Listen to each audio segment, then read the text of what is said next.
That January wind was a real son of a gun in Chicago, slicing right through those skyscrapers like a hot knife through butter. Sophie Carter. She pulled that beat-up coat of hers tighter, trying to shield this little bundle she was holding close. That was Ethan, her little man, just a year old.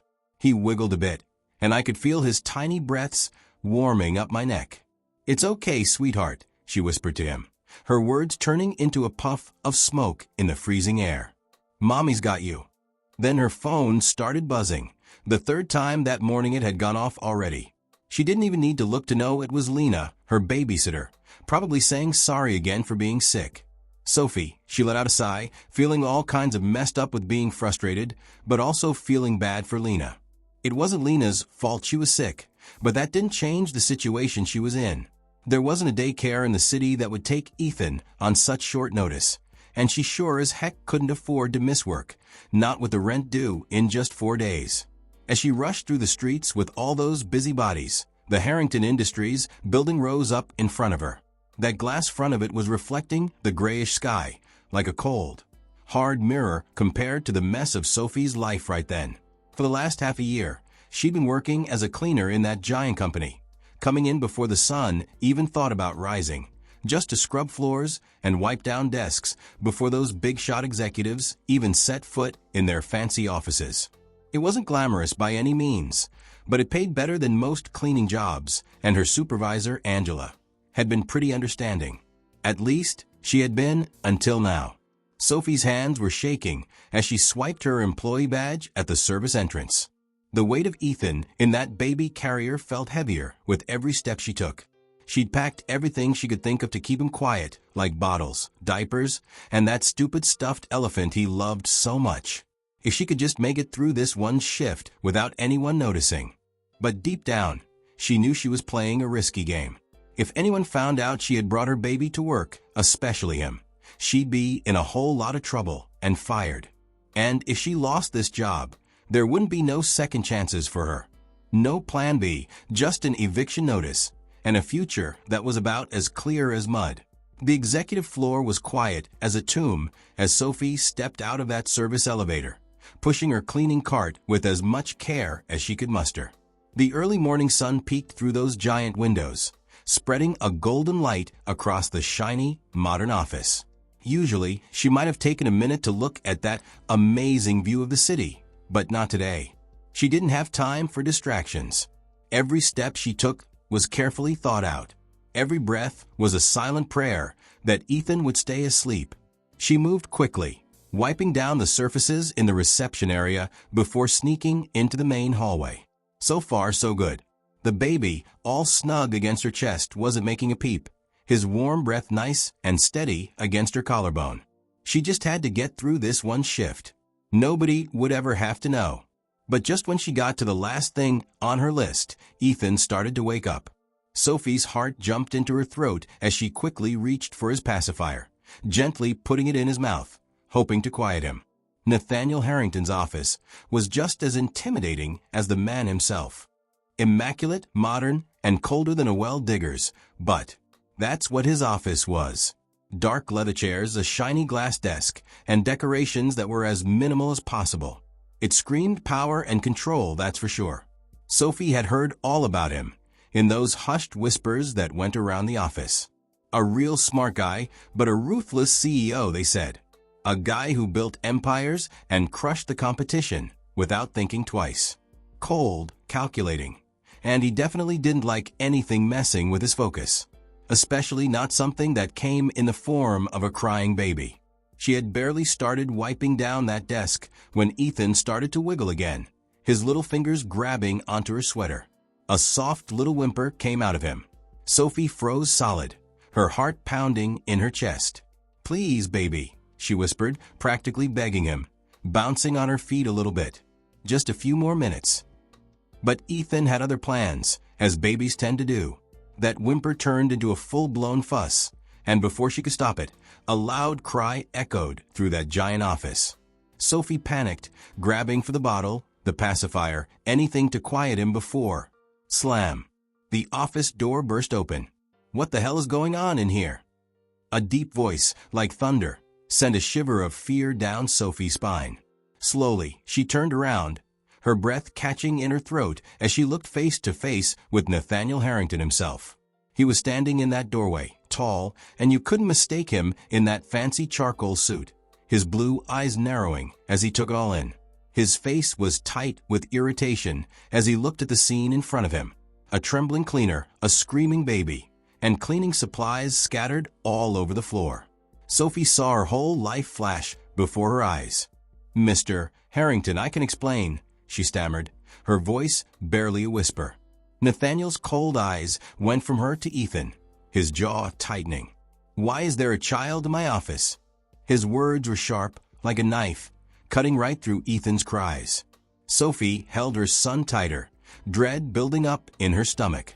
She had broken the rules, she had been caught red-handed, and now she was about to lose everything. Sophie's heart was pounding in her ears as she held Ethan close, her mind racing, trying to find a way out of this mess. "I didn't have a choice," she managed to say, her voice shaking. "My babysitter got sick, and I couldn't find anyone else to watch him.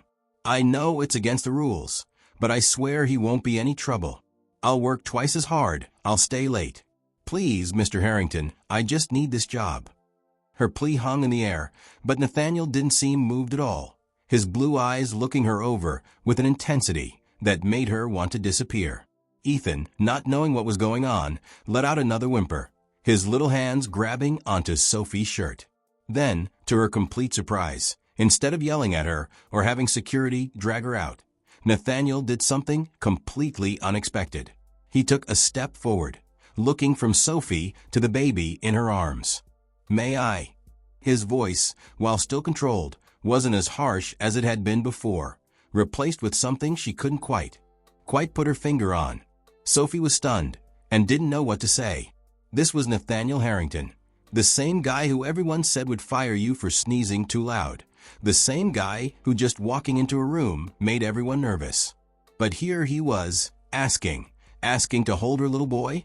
Before she could think about it too much, she nodded real slow and carefully put Ethan into his arms. Nathaniel held the kid like he knew what he was doing, his strong hands holding the baby safe and secure. Ethan, still hiccuping from crying, looked up at the man holding him, his chubby little fingers reaching out to grab at that fancy collar of Nathaniel's suit. Sophie held her breath, expecting Ethan to start crying again. But, believe it or not, Ethan let out a happy sigh and snuggled against Nathaniel's chest like he belonged there. Nathaniel looked down at the baby, his face hard to read, but there was something different about him, something almost protective. "Rough morning, huh?" he mumbled, his voice softer now, almost gentle. Sophie's heart ached watching them. It was just so weird, so not like him, this guy known for being cold and all business. But there was a warmth there, something about the way he was rocking Ethan, like he had done it a bunch of times before.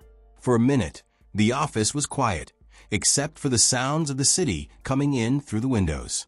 Sophie was standing still, watching the most feared man in Chicago holding her son with a kindness that made her want to cry.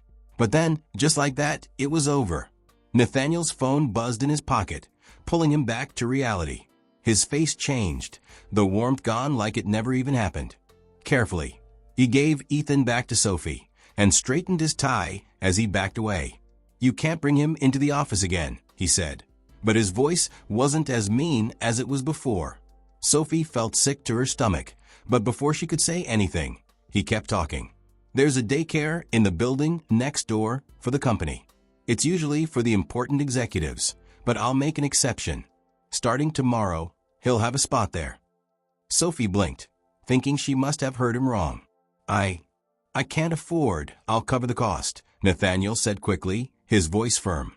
"Consider it a company benefit." She looked at him, the man who had every reason to fire her, but instead was helping her out. "Why? Why are you doing this?" she whispered, unable to believe what was happening. Nathaniel's jaw tightened up a little. For a second, it looked like he wasn't going to answer. Then, in a voice so quiet she almost missed it, he said, "Because no one should have to choose between their job and their child." Sophie's breath caught in her throat. Before she could say anything, Nathaniel had already turned away, focusing back on the files on his desk. The conversation was done. But as she left the office, Ethan all snug against her. Sophie just couldn't. "We need to talk about something important." Sophie felt a shot of panic as she rushed downstairs, her heart pounding like crazy. When she got there, Diane was waiting with two strangers who looked like they were from Child Protective Services. Her stomach dropped. "Miss Carter," one of the social workers started, trying to sound nice. "We got an anonymous tip about some worries about Ethan's care and well-being. We just need to ask a few questions." Sophie's mouth felt like sandpaper. There was only one person who would do something like this: Eleanor. For the first time, Sophie wasn't just scared, she was boiling mad. But she made herself stay calm. She answered every question and showed them every paper they wanted.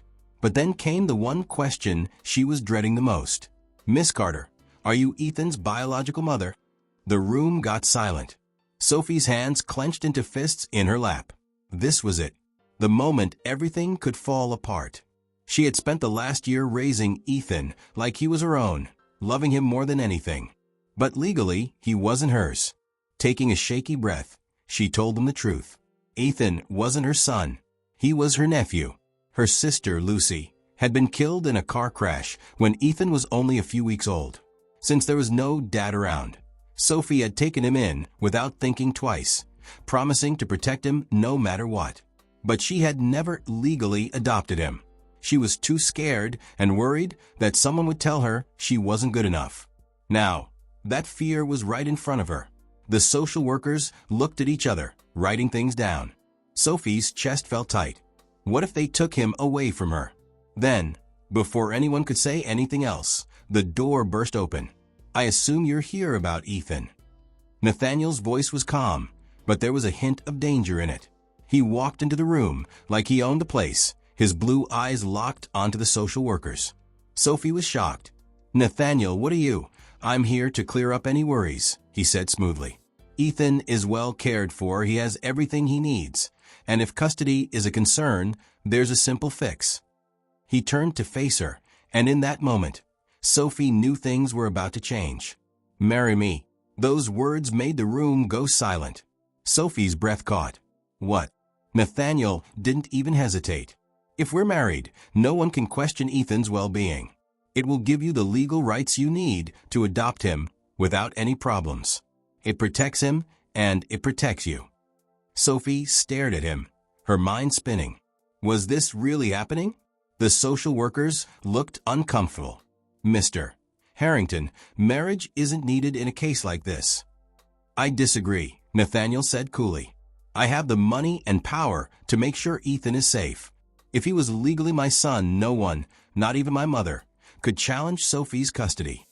Sophie's heart was pounding. You can't just ask someone to marry you like it's a business.